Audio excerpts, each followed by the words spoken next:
Capítulo 3 A Tormenta. Por esse tempo, julgava-se em Rampur uma das causas mais ruidosas de que tinham notícia os tranquilos aldeões. O chefe de uma das mais ricas famílias do lugar levara ao tribunal os missionários sob a acusação de corromperem seu filho em lugar de o instruírem. Tratava-se exatamente do rapazinho que acompanhara Sundar em seu primeiro dia de aula.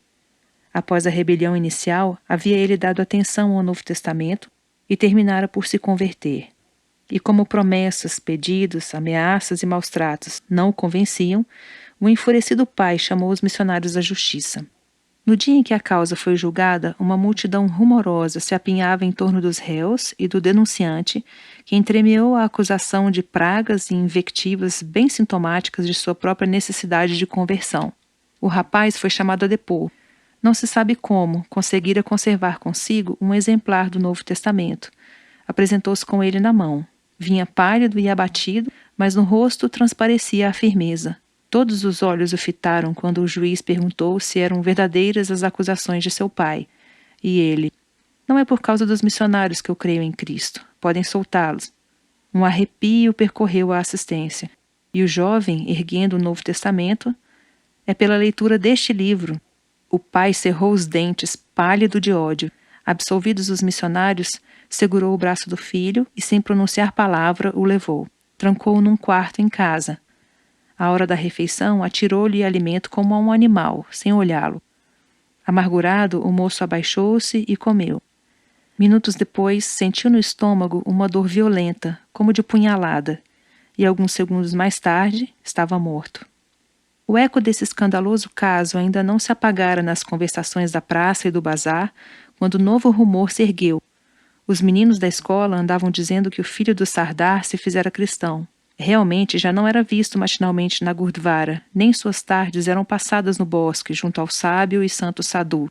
Um dia, um remoque mais claro fez corar o filho mais velho de Sher Singh, que ao chegar à casa pediu ao pai providências.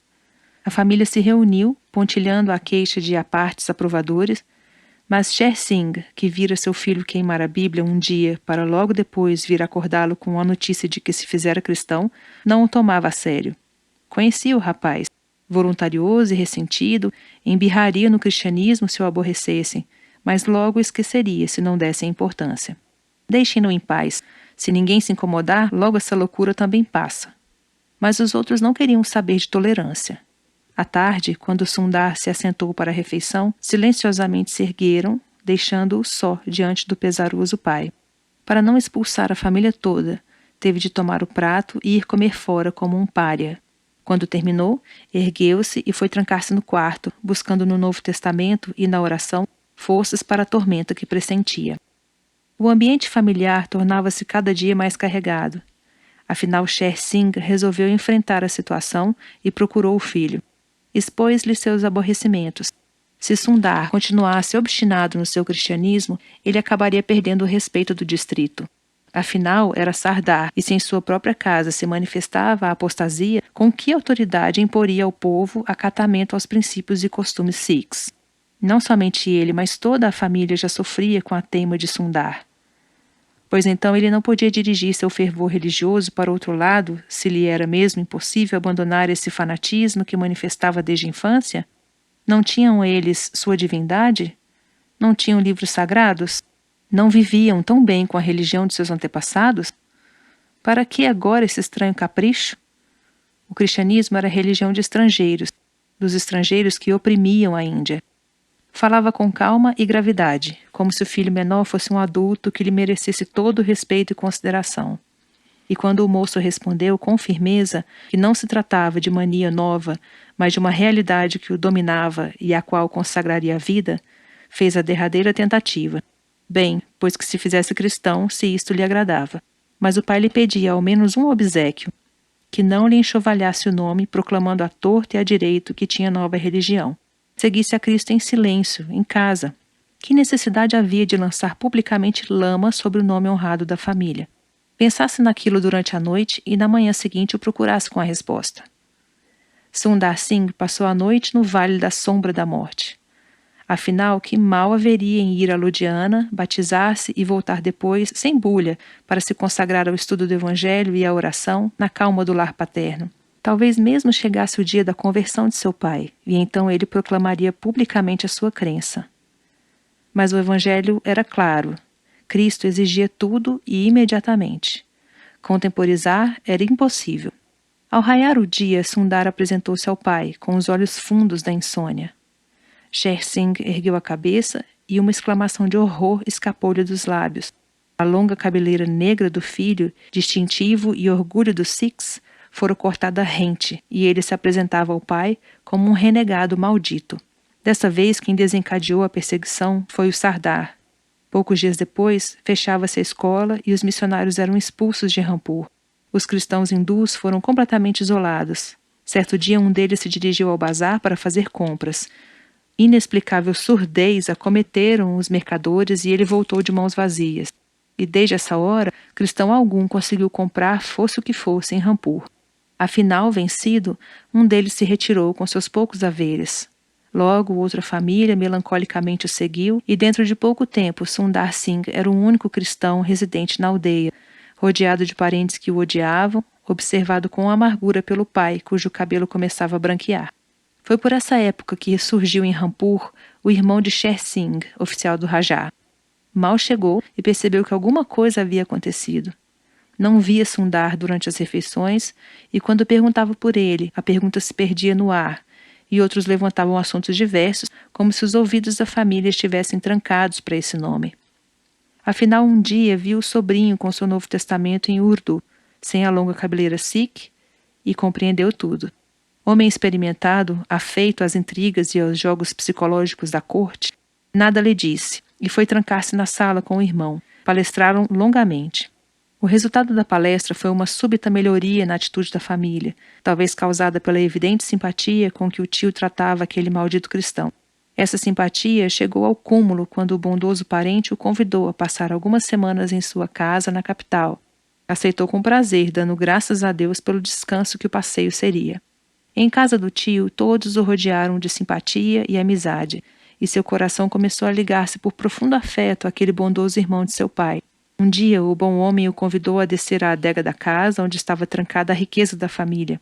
Desceram pela escadinha de pedra, escura e íngreme, mal e mal iluminada pela chama vermelha da lanterna.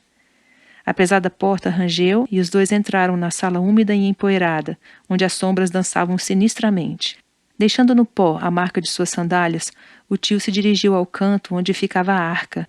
Curvou-se, lutou com a fechadura enferrujada e ergueu afinal a tampa, colocando num dos cantos da caixa aberta a lanterna.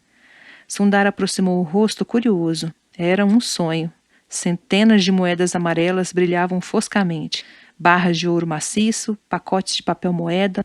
O dono daquele tesouro mergulhou nele as mãos e, erguendo-as, deixou cair pedras preciosas que cintilavam com um brilho misterioso e malévolo.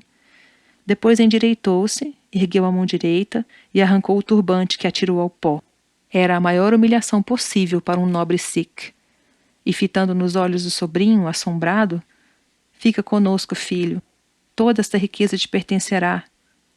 Compreendendo o motivo da humilhação de seu tio, Sundar Singh chorou, comovido.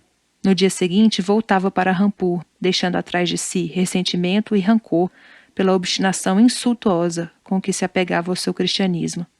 A tentativa final foi feita por um cunhado, oficial do Rajar de Naba. Levou consigo o irmão de sua mulher, na esperança de que o esplendor da corte, as vestes magníficas, o ambiente de riqueza tão diverso da vida sonolenta da aldeia, o fizessem mudar de pensamento. Por acaso, o Rajar veio a saber que em casa de um de seus servidores estava um rapazinho de descendência nobre, convertido ao cristianismo, e considerou ponto de honra atraí-lo novamente à velha e boa religião do Punjab. Mandou chamá-lo. Maravilhado, Sundar atravessou os jardins, as salas e os corredores do palácio. Aberta com cerimônia uma porta, avançou às tontas e viu-se diante de sala imensa, onde um círculo de homens de idade magnificamente trajados se assentava em coxins. Era a Durbar, o Senado Estadual, presidida pelo próprio Rajá. Inclinou-se respeitosamente. O Rajá o recebeu com um sorriso e amistosamente o exortou a abandonar a nova religião. Os Sikhs eram um povo nobre e guerreiro, respeitado pelos próprios ingleses. Seus feitos de armas eram lembrados com orgulho. Eram Singhs, leões. Pois então Sundar Singh abandonaria este nome glorioso para adotar o de Sundar, cão? Porque para um Sikh, abandonar sua religião e aceitar a de Cristo equivalia-se a transformar-se de leão em cachorro.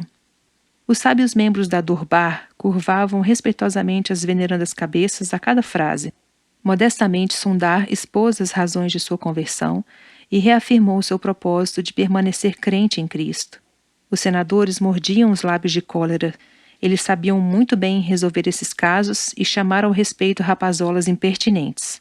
Com um gesto impaciente de despeito, o Rajá o despediu e ele acompanhou de volta pelas salas e corredores do palácio o desapontado marido de sua irmã.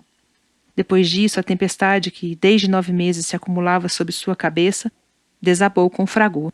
Levado de volta a Rampur, ali o esperava Sher Singh, que se afastou para que não tocasse aquele filho infeliz. Deram-lhe comida. Ao entardecer, a família se reuniu. Rodeado por filhos e sobrinhos, o porte nobre de Sher Singh se erguia como o de velha figueira majestosa entre árvores menores. Com dureza e desprezo contemplou o renegado, que olhava o chão humildemente. Custava-lhe compreender que aquilo fosse realmente seu filho mais novo. Pronunciou sobre ele a mais terrível das maldições, deserdou-o e o declarou sem casta. Depois o enxotou como um cão. Eu me lembro da noite em que fui expulso de casa. A primeira noite. Passei ao relento, sob uma árvore. Nunca me havia acontecido isso. Não estava acostumado à vida sem conforto. E pus-me a pensar. Até hoje eu vivi no luxo de minha casa. Agora aqui estou, tremendo de frio, com fome e sede, sem abrigo. Ali fiquei a noite toda, mas lembro-me da alegria maravilhosa que sentia e da paz de alma. Para mim, aquela noite foi a primeira que passei no céu. Uma alegria inexplicável me fazia comparar aquela hora com o luxo de minha casa, onde eu não encontrara paz para o coração. A presença do Salvador transformava o sofrimento em paz.